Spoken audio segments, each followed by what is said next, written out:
Assalamu alaikum wa rahmatullahi wa barakatuh. Today we'll be talking to Bilal, someone who was one of the forerunners and founding members, if you like, of the organization Troid, which is a partner member of the Salafi publications, and it's based in Canada. He's going to be giving us insight as to the excesses of this particular sect, this particular fringe sect, which has been noted to be one of the most exploitative, non-violent fringe sects in all of Islam, and that is the followers of Sheikh Rabi al-Madkhali, or the proposed followers of Sheikh Rabi al-Madkhali. Of course, you could even argue that he wouldn't endorse these things either. But we're going to be talking about some of their behaviors, both from a pragmatical and theoretical level, in Canada, so we can potentially triangulate some of the practices that are happening here in the UK with some of the practices that are happening across the pond in the US and in Canada. We'll be trying to see if there's any continuities that exist. And if there are, the questions will be, of course, to what extent is this group trying to use religion as a guise in order to promote more exploitative practices, especially in regards to the rights of women. I'm going to be speaking to Bilal specifically about the issue of women, because this is one of the most problematic things in the Muslim community now.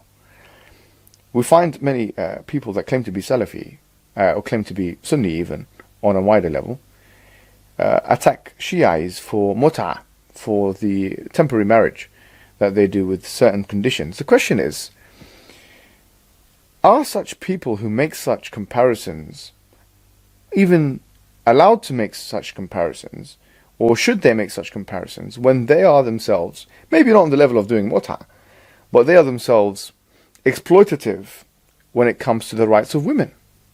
Let's speak to Bilal and find out.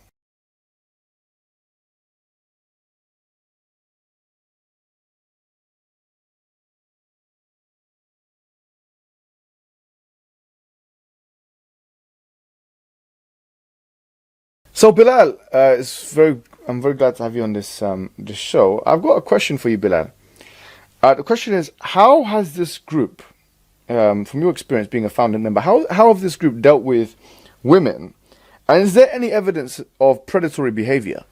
So when a lot of black people became Muslim, they became Muslim with sincerity and trying to end these social ills, like Abu Muslima was doing back in the day. That's how he was doing it. He was actually involved, even though you might not agree with his tactics.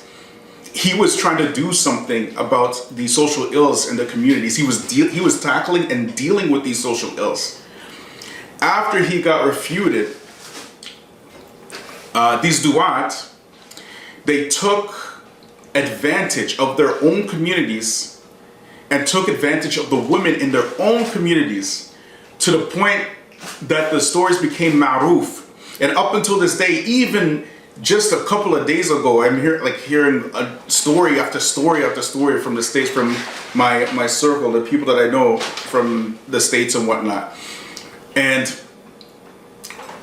so approximately 10 years ago or so, like roughly, give or take, like I want to say it's 10 years, it could be less or more, but it could be, I think like it's around 10 years ago, a website came out from sisters who wanted to expose this, and the website was called protectmuslimwomen.com, and I'll put the link in my description. So this website exposed some of the antics of the du'at, particularly Abu Hassan Malik.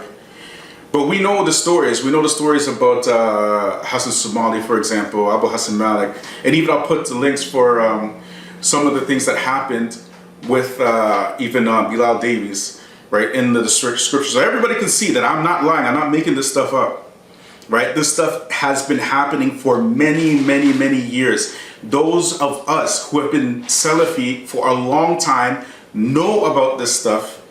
And for example, my wife, she will not allow me to speak about the details about these things in front of my children. That's how well known this stuff is. It is well known. And these brothers, they come with a lot of catchphrases, and they use their status as da'is to take advantage of women.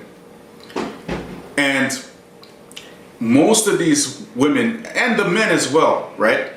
They don't have any type of Islamic foundation in terms of manners, in terms of akhlaq, in terms of studying, in terms of aqidah. And this is a general thing with new Muslims.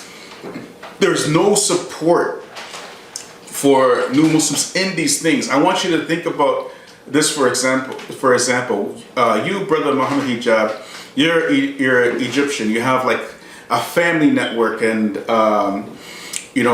so any type of Islamic upbringing you need, it's there for you already. For us, the converts, none of that is there.